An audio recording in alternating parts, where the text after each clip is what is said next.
میں آنا بڑی برکت ہو رہی وقت کہ گھڑی اتنا ہی کھلوتی ہے تو ہوں وے کیا وہ سیکنڈ والی سوئی بھی کھڑی تھی میری ابھی نظر پڑی 50 منٹ. تو آپ نے کہا علی کیسے آئے؟ تو وہ خاموش. اب آپ کو تو پتا تھا. اچھا فاطمہ کے رشتے کے لیے آئے ہو؟ انہوں نے کہا جی ہاں. اور علی کے آنے سے پہلے جبریل آ گئے تھے کہ فاطمہ علی کے لیے اللہ فیصلہ فرما چکے ہیں. پہلے جبریل آ چکے تھے. جب جبریل آ گیا تھا اور آسمان سے وحی آ گئی تھی تو پھر ہاں کیوں نہیں کی؟ آپ نے کہا انشاءاللہ انشاءاللہ. یہ نہیں کہا مجھے رشتہ منظور ہے، کہا انشاءاللہ. غور کرنا، والدین کے لیے بات کر رہا ہوں.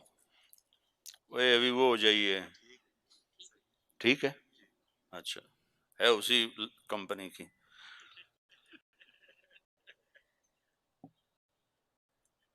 تو آپ نے کہا انشاءاللہ. کیوں؟ جبریل کہہ رہا ہے، اللہ کا فرمان ہے کہ فاطمہ علی کے لیے ہے. آپ گھر گئے، فاطمہ کو بلایا.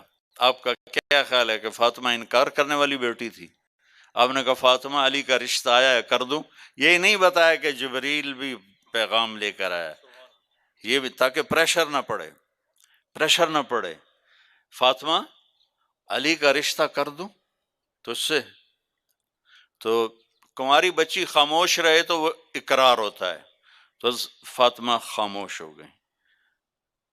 اس کے بعد آپ باہر تشریف لے گئے اور آپ نے سارے صحابہ کو اکٹھا فرمایا اور کہا لوگو میرے پاس جبریل اللہ کا پیغام لائے تھے کہ میں اپنی بیٹی فاطمہ کا نکاح علی کے ساتھ کر دوں. پھر آپ نے وہ نکاح کیا.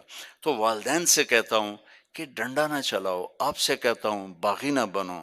اصل زندگی موت کے بعد آنے والی ہے. اس ساری چند چیزیں ہیں جن پہ پی ایچ ڈی کرنی ہے. اللہ کے سوا کسی کے آگے سر نہیں جھکانا، اللہ کے سوا کسی سے مانگنا نہیں ہے. نماز کو قائم کرنا ہے، اخلاق کو درست کرنا ہے. اخلاق کی درستگی میں والدین، شادی ہو جائے تو بیوی کے ساتھ اور بیوی خامند کے ساتھ وہ سلوک کرے جو میرے اصلی اپنے نبی کی زندگی پڑھو. آپ حضرت عائشہ چھوٹی عمر کے تھیں، آپ ان کو لقمے بنا کے کھلایا کرتے تھے. عربوں میں عیب تھا بیوی سے عشق بتانا، اور معشوق سے عشق بتانے میں شاعری بھری پڑی ہے. مجھے کتنے اشعار یاد ہیں اس کے. وَهَلْ تَبْكِينَ لَيْلَا إِذَا مِتُّ قَبْلَهَا وَقَامَ عَلَى قَبْرِ النِّسَاءُ النَّوَائِحُ. یہ آگے لمبا قصیدہ، صرف ایک شعر پڑھ کے سنا رہا ہوں. جو مجنوں مشہور ہے وہ کہہ رہا ہے کہ اگر میں مر گیا تو کیا لیلا مجھ پہ روئے گی، جیسے وہ مر گئی تو میں اس پہ بہت روؤں گا. تو یہ شاعری تو بھری پڑی ہے. اس ماحول میں ایک صحابی نے پوچھا یا رسول اللہ آپ کو سب سے زیادہ کس سے پیار ہے؟ آپ نے زور سے کہا عائشہ سے. عائشہ سے. وہ تو ایسے ایسے ہو گیا، گھبرا گیا. پھر کہنے لگے یا رسول اللہ میرا مطلب تھا عورت نہیں مردوں میں کس سے پیار ہے. تو آپ نے کہنا تھا ابو بکر، تو آپ نے ابو بکر کی بجائے فرمایا عائشہ کے ابا سے. عائشہ کے ابا سے. مرض سمجھ گئے کہ اس کو ہضم نہیں ہوا کہ عورت سے اظہار محبت ہو. عمر رضی اللہ عنہ کی خدمت میں ایک آدمی آیا، اس کی بیوی بڑی لڑاکی تھی. تو آگے دروازے چھوٹے چھوٹے گھر، چھوٹے چھوٹے کمرے، دروازے پر وہ کپڑا لٹکا ہوا. تو اندر سے سنا تو بیوی لڑ رہی تھی حضرت عمر سے. وہ کھڑا گئے تھے تو کچھ حساب ہے. وہ واپس مڑ گیا. تو حضرت عمر کی جاتے پر نظر پڑ گئی. آپ جلدی سے باہر آ کر ارے بھائی کیوں آئے تھے؟ کہا جی کچھ نہیں، آپ پدوں میں برابر آئیں. کہا بتا تو صحیح. کہا جی وہ میری بیوی بڑی لڑتی ہے مجھ سے تو میں آیا تھا آپ کو شکایت کروں، آگے تہاڈی بیوی نے بھی چڑھائی کی ہوئی. کہہ رہے بھائی اس نے میرے لیے بچے اپنے پیٹ میں پالے، میرے بچوں کو کھانا کھلاتی ہے، میرا کھانا تیار کرتی ہے، میرے کپڑے دھوتی ہے، میرے بچوں کا خیال کرتی ہے. اس کی اتنی ڈیوٹیاں ہیں جس کی وجہ سے میں اس کا احترام کرتا ہوں، میں اس کے سامنے نہیں بولتا. تو یہ چند روزہ زندگی کے بعد ایک لمبی زندگی آ رہی ہے جس میں جب ہم جائیں گے تو موت سے پاک ہو جائیں گے، بڑھاپے سے پاک ہو جائیں گے، بیماریوں سے پاک ہو جائیں گے، دکھ تکلیفوں سے پاک ہو جائیں گے، پیشاب پخانے سے پاک ہو جائیں گے. جتنا کھا لو کوئی پخانہ نہیں، جتنا پی لو کوئی پیشاب نہیں۔ ایک ہمارے دوست تھے، ان کے گھٹنے خراب تھے، تو ان کو ہم جماعت میں کٹھے چلتے تھے، تو ان کے لیے میں موبائل کموڈ ساتھ لے کے چلتا تھا، لیکن ایک دفعہ نہیں لیا تو ان کو وہ بیٹھنا پڑ گیا نیچے سیٹ والے پر، تو باہر نکلے تو پسینہ پسینہ، تو ایسے چادر پہنتے تھے، اینج کر کے کھلو گئے۔ مولوی جی، مجھے پیار سے مولوی جی کہتے تھے، مولوی جی اے جڑا اللہ جنت وچ پیشاب دی معافی دتی نہ مینوں اینوں ہکو شے دے دے باقی کاشا نہ دے۔ پیشاب نہیں، عجیب بات، پخانہ نہیں، عجیب بات ہے، موت نہیں، بڑھاپا نہیں، دکھ نہیں، غم نہیں، لڑائی نہیں، اور صرف یہ نہیں کہ جنت ہے، جنت میں نبیوں کا ساتھ ہے، اور پھر اللہ کے نبی کا ساتھ ہے، اور پہلی دعوت جنت میں ہوگی آدم علیہ السلام کی، ساری اولاد کو بلائیں گے، پھر اس سے آگے ادریس، شیس، ادریس، نوح، سارے چلتے چلتے انبیاء، آخر میں ہمارے نبی کی دعوت ہوگی۔ اپنے نبی کی ضیافت کھانے کے بعد پھر اللہ کا پیغام آئے گا، ان ربکم یستزیرکم ویقرکم السلام، تمہارا رب تمہیں سلام پیش کرتا ہے اور تمہیں ملنا چاہتا ہے، چلو اللہ کی بارگاہ میں۔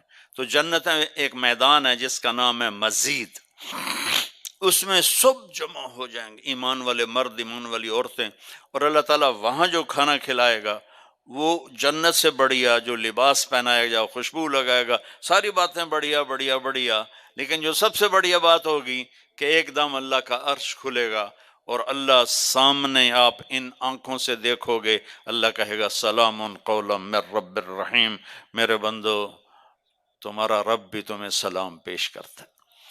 پھر اللہ پوچھے گا خوش ہو، خوش ہو، راضی ہو؟ ایک ایک عورت سے پوچھے گا، ایک ایک مرد سے پوچھے گا، خوش ہو، راضی ہو؟ کوئی تکلیف نہیں یا اللہ؟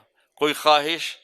کہیں گے یا اللہ ملتان میں تمہیں سجدے کیے دیکھا نہیں تھا، بن دیکھے تھے، ٹکریں تھیں، آج تمہیں دیکھ لیا ہے تو ہمارا جی چاہتا ہے کہ ہم آپ کو دیکھ کے سجدہ کریں، دیکھ کر، جیسے دنیا میں بن دیکھے کرتے تھے، آج آپ کو دیکھ کے سجدہ کریں، تو ہمیں اجازت دیجیے۔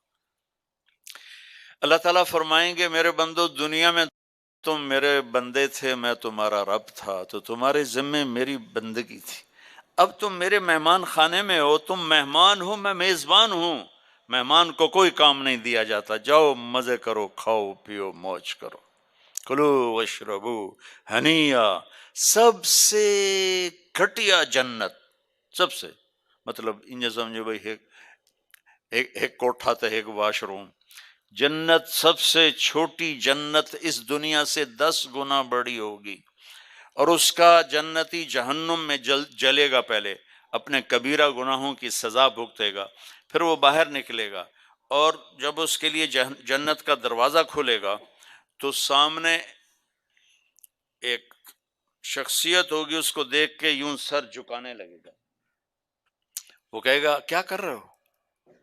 کہ تم فرشتے ہو، تمہیں آداب بجا لاتا ہوں، جیسے پیراں تے ہاتھ جی، گوڑیاں تے ہاتھ جی، ہماری تہذیب ہے، تو وہ ایسے گوڑیوں پہ ہاتھ لے جانے لگے گا، تو وہ کہے گا نہیں نہیں نہیں، میں آپ کا نوکر ہوں، میں آپ کا نوکر ہوں، اور میرے جیسے ہزاروں ہیں آپ کے۔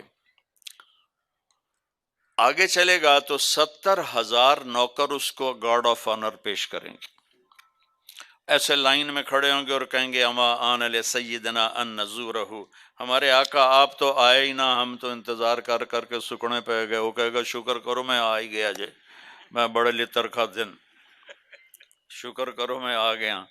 اور وہ سارے ڈھول بجاتے خوش ہوتے اس کو لے کر چلیں گے، اور ایک میدان میں اس کو بٹھائیں گے، تو وہ ادھر دیکھے گا تو جنت ہی جنت، ادھر دیکھے گا جنت ہی جنت، وہ کہے گا یہ سب کچھ کس کا ہے؟ وہ کہیں گے سارا کچھ آپ کا ہے۔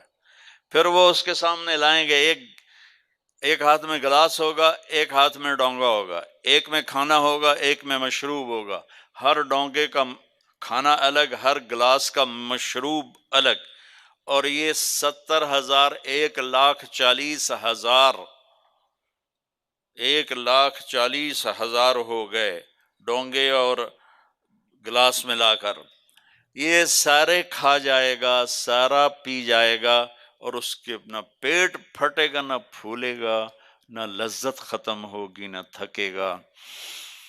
ہر نوالے کی لذت پہلے سے زیادہ ہو جائے گی۔ پھر وہ کہیں گے اچھا اب آپ اپنی بیگم صاحب سے مل لیں، وہ نوکر ایک دم غائب ہو جائیں گے، سامنے سے پردہ ہٹے گا تو جنت کی لڑکی، جنت میں ایک نہر ہے، اس کا نام ہے بیدخ، بے یہ دال خا، وہ کورڈ ہے موتیوں سے، اس میں مشک، عنبر، زعفران، کافور بہتا ہے۔ جب اللہ کسی بھی حور کو پیدا کرنا چاہتا ہے تو وہ ایسی نہیں ہو، جنت کی حوریں ماں کے پیٹ سے نکلی، پھر رڑ دیاں پئیاں، انہوں نے دودھ پیاں پیندیاں، فیڈر پیاں پیندیاں، ایسا نہیں ہے۔ وہ اللہ تعالیٰ کہتا ہے کونی ہو جا، تو پوری جوان لڑکی نکل کے باہر کھڑی ہو جاتی، اور اس کو 100 جوڑے اللہ پہناتا ہے، اور اس کا 130 فٹ قد ہوتا ہے۔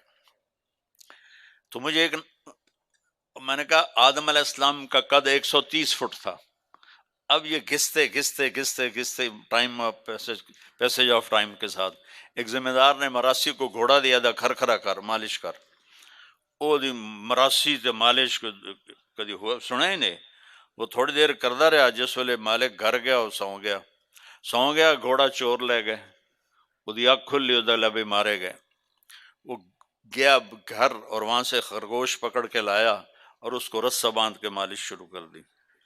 تھوڑی دیر میں ذمہ دار نکلے، کہنا اوے گھوڑا کدے ہے؟ کہ جی آئے کھلوتا ہے، کہ فٹے منہ تیرا گھوڑا ہے؟ یہ تو خرگوش ہے۔ نہیں سائیں گھوڑا ہے، گھس گھس کے میں نے اتنی مالش کیتی ہے، ایسا جوڑا بنے ہے، خرگوش آ بنے ہے۔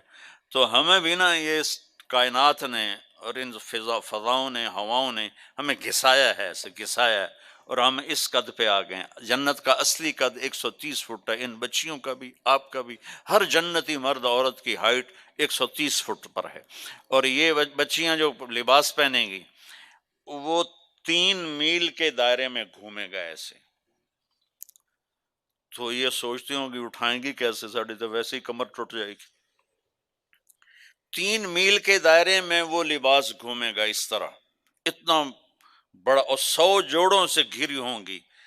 جنت کے لباس کا وزن کوئی نہیں، جیسے ہم خلا میں جائیں تو ہمارا وزن ختم ہو جاتا ہے نا، ہمارا وزن تو گریوٹی اور ہوا کی وجہ سے، جب ہم ہوا سے اوپر نکل جاتے ہیں تو ہم بے وزن ہو جاتے ہیں۔ تو جنت کے لباس کا اللہ نے وزن کھینچ لیا ہے، کوئی وزن نہیں، اور وہ سلانا نہیں پڑتا، خریدنا نہیں پڑتا، دھونا نہیں پڑتا، اس کو پریس نہیں کرنا پڑتا۔ جنت میں ایک درخت ہے جس کا نام ہے طوبہ، اس پر یوں کر کے لگے ہوئے ہیں پھول، ایسے پھول لگے ہوئے ہیں۔ جب آپ کا جی چاہے گا کہ میں کپڑے بدلوں تو آپ کا خالی ایک اشارہ ہوگا تو اس سے ایک لائٹ نکلے گی ایسے۔ اب یہ آپ نے 100 جوڑے پہنے ہوئے ہیں، ان کو اگر آپ اتارنے جائیں گے تو کتنا تھکیں گے، اور پھر اگلے 100 200 ہو گئے تو موٹے تو وچے ہی رہ گئے۔ تو کیا ہوگا؟ اللہ اکبر، کیا ہوگا؟ آپ کہیں گے کپڑے بدل لوں، آپ کے ذہن میں ایک ڈیزائن آئے گا، آپ کے ذہن میں ڈیزائن آئے گا، ٹک، جیسے یہ کیمرے نہیں، یہ موبائل کیمرے وہ ایسے فلیش پھینکتے ہیں، تو ایسے فلیش آئے گا، اور پھر کیا ہوگا؟ آپ دیکھو گے تو آپ کے اگلے جوڑے غائب ہوں گے اور نئے جوڑے آپ پہن چکے ہوں گے، کیونکہ پوری جنت میں کوئی لانڈری کوئی نہیں ہے، کوئی ٹوائلٹ کوئی نہیں ہے، کوئی باتھ روم کوئی نہیں ہے، پوری جنت میں کوئی دھوبی نہیں ہے۔ تو ایک دم میک اپ کے لیے ان بچیوں کو کتنی مشقت اٹھانی پڑتی ہے، اسے زیادہ جانتی ہوں گی۔ وہاں ارادہ کریں گی میک اپ ہو جائے تو ٹک ٹک ٹک، 1 سیکنڈ میں۔ اور ایک اور مزے کی بات، ہر جمعے کو جب وہ ہوگا نا، اللہ کہے گا جاؤ مزے کرو کھاؤ، تو وہ کہیں گے یا اللہ نہیں، ہم جنت نہیں چاہتے، تجھے دیکھنا چاہتے ہیں۔ اللہ تعالیٰ کہیں گے ابھی جاؤ، ہر جمعے آ جایا کرنا، تمہاری میری بات ہوگی ہر جمعے۔ اللہ سے ملنے کے بعد ہر جمعے جب واپس آئے گا ہر جنتی، تو ایک بازار لگے گا مردوں کا، ایک عورتوں کا۔ اس بازار میں فوٹوز ہوں گی بڑی خوبصورت، ہر فوٹو کے نیچے لکھا ہوگا اگر آپ چاہیں تو میں آپ میں کنورٹ ہو سکتی ہوں۔ اور بیگم نے ایک تصویر دیکھی، اسے پسند آئی تو اگلے سیکنڈ میں اس کا چہرہ اس کے مطابق ہوگا. خامند کو تصویر پسند آئی تو اگلے سیکنڈ میں اس کا چہرہ ویسا ہوگا. اب یہ نئی شکل لے کے جا رہا ہے اور بیگم بھی نئی شکل لے کے آ رہی ہے، لیکن دروازے پہ لڑائی نہیں ہوگی. بی بی کون ہے؟ کدو آ گئی ہیں تو تیری جنت ہی نہیں. وہ کہ تو کدو واڑا ہے بدماش ہے، جنت تیری ہے کوئی نہیں. وہ اسے پہچانے گی، وہ اسے پہچانے گا. اور اللہ تعالیٰ کی طرف سے ایک فرشتہ آئے گا، کہے گا اللہ کے بندے یہ پھل ہے اللہ نے آپ کو دیا ہے. ایسے بیٹھے ہیں میاں بیوی. وہ کہے گا ھذا الذی رزقنا من قبل، میں نے کھایا ہے یہ پھل، میں نے ابھی کھایا ہے. وہ کہیں گے اللہ کہہ رہا ہے اس کو بھی چکھ لو تھوڑا. جب وہ اس کو ایسے چیر کے کھولے گا، وہ خود ہی ایسے پھٹ جائے گا. تو اس میں سے جب ایک پھاڑی اٹھائے گا یا جو چیز بھی ہے اٹھا کے منہ میں ڈالے گا، تو اس کی جنت میں 10 کروڑ اگر درخت ہیں اور ان پر الگ الگ پھل ہیں اور ان کے الگ الگ خوشبو اور ذائقے ہیں، تو اس ایک نوالے میں اسے 10 کروڑ پھلوں کا ذائقہ اور خوشبو اور لذت اللہ تعالیٰ محسوس کروائے گا. پھر ایک اور اللہ نے طاقت رکھی ہے کہ آپ نے نوالا منہ میں ڈالا، اس کو تو اب روکنا ہی دنیا میں تو مشکل ہوتا ہے نا. بڑا زور لایا ڈاکٹر نے، چبا کے کھاؤ چبا کے کھاؤ. تو وہ کون جیتا ہے تیری زلف کے سر ہونے تک، انہیں کہ کون انتظار کرے. وہاں آپ نے نوالا منہ میں ڈالا، آپ کو کھاتے کھاتے خیال آ گیا مچھلی کا، تو مچھلی اٹھانی نہیں پڑے گی، یہی نوالا مچھلی بن جائے گا. پھر آپ کو خیال آ گیا مرغے کا، تو یہ مرغا بن جائے گا.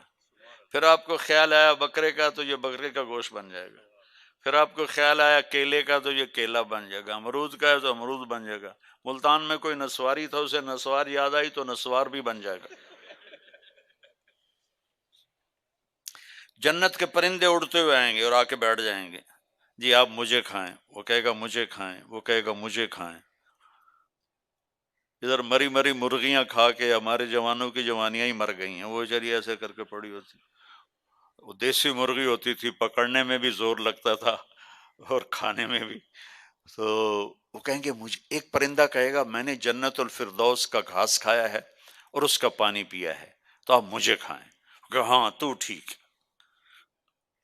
تو وہ کیسے اس کو کھائے گا؟ وہ اپنے پروں کو ایسے یوں پھیلا دے گا. اس کے 70,000 پر ہوں گے، ان کو ایسے کرے گا، ایسے کرے گا. تو ہر پر سے کھانے کا ایک کھانے کی قسم گر کے ٹیبل پہ سیٹ ہو جائے گی، اور ہر ڈش پہلے سے زیادہ لذیذ ہوگی. زندگی آگے آ رہی ہے. یہ بھی کوئی زندگی ہے؟ کبھی بیماری پیچھے ہے، کبھی موت پیچھے ہے، کبھی دکھ پیچھے ہیں، کبھی لڑائیاں ہیں، کبھی جھگڑے ہیں، کبھی جھوٹے مقدمے ہیں، کبھی مافیاز گروپ کا ظلم و ستم ہے. تو یہ اندھیرا کا جہان ہے، یہ رہنے کا نہیں ہے. تو بچوں، میں نے کچھ سوا گھنٹہ ہو گیا. ہاں، میں نے سوا گھنٹے میں آپ کے سامنے کامیابی کا راستہ پیش کیا ہے کہ اگر آپ ان ڈگریوں پر بھی محنت کرو. جب تک ہم باہر جا کے پڑھ رہے ہیں ہم خوددار قوم نہیں بن سکیں گے. علم بہت بڑی طاقت ہے. اگر آپ چاہتے ہیں کہ ہمارا ملک عزت پائے تو علم کو یہاں لے کر آؤ، وہاں نہ جاؤ. کتنے نوجوان بیٹھے ہوئے ہیں، ڈگری لے گئی، پھر میں انگلینڈ چلے جاؤں گا، امریکہ چلے جاؤں گا، آسٹریلیا چلے جاؤں گا، کینیڈا چلے جاؤں گا، وہاں میں پڑھوں گا، وہاں مجھے جاب مل جائے گی، میں وہیں سیٹل ہو جاؤں گا. یہ بڑی چھوٹی سوچ. آپ ایسی محنت کرو کہ وہ ادھر آ کے پڑھیں. جیسے کسی زمانے میں بغداد پوری دنیا کے لیے یونیورسٹی تھا، قرطبہ پوری دنیا کی یونیورسٹی تھا، اور پوری دنیا سے لوگ آتے تھے سیکھنے کے لیے. اور پیچھے قبل مسیح ٹیکسلا کی یونیورسٹی تھی، جب چندر گپت کی حکومت تھی، 5,000 طلبہ اس وقت ٹیکسلا کی یونیورسٹی میں پڑھتے تھے. میں ان کے کھنڈروں کو دیکھ کر آیا ہوں. تو اپنے عزائم بلند کرو، صرف چوپڑی روٹی دے پیچھے نہ دوڑو، بلکہ اس ملک کے لیے کچھ کر کے مرو جس ملک نے ہمیں کیا کچھ نہیں دیا، کیا کچھ نہیں دیا. تو جب علم تمہارا یہاں سے جنم لے گا نا، پھر تم خوددار ہو کے چل سکتے ہو، جی سکتے ہو.